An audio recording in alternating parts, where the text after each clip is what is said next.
รับบ้านนี่200ไปครับรับว่ะดึงเข้าไหนบังใดมันก็คือเขาตะกอนนี่มันเป็นทางใดล่ะมันคือบนนี้กูเลยลำบากกับมือ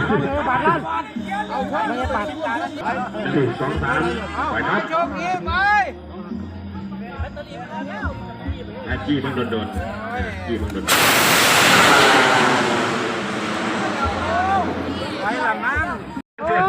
อาจจะช่วยไปนะครับถ้าไม่ยังออกไปมันสัญญาณมันก็ไปเศร้าที่สุดละ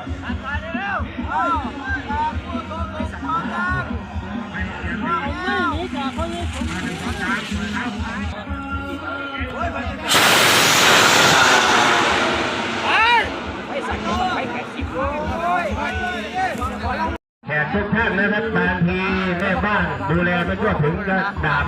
ไหมครับดาบไหมตัวนี้ตัวนี้กันเนี่ย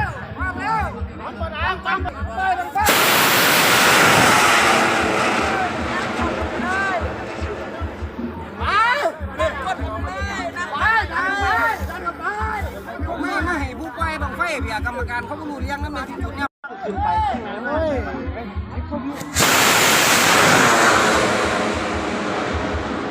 สวยมาก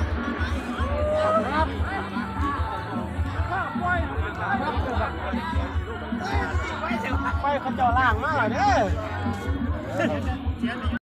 ซื้อยามาไฟนั่นนะดูเฉียด3 รูก่อนงานมันยังเพิ่งเรื่องไปครับไปครับ3 2 1ตัวเอาตัวเอาเว้ยโอ้ยสายสวนมา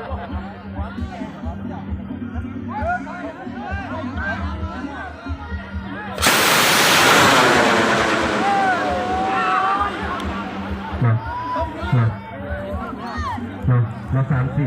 4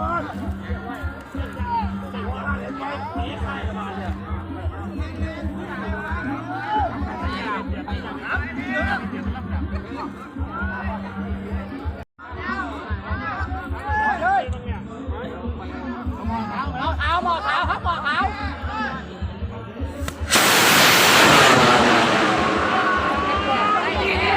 ต้องทีนี้เพี้ยน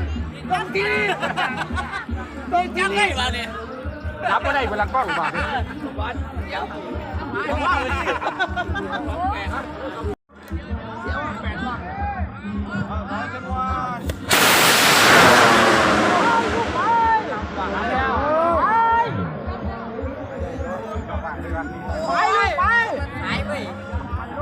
โอ้ยจะจีบหายเนี่ย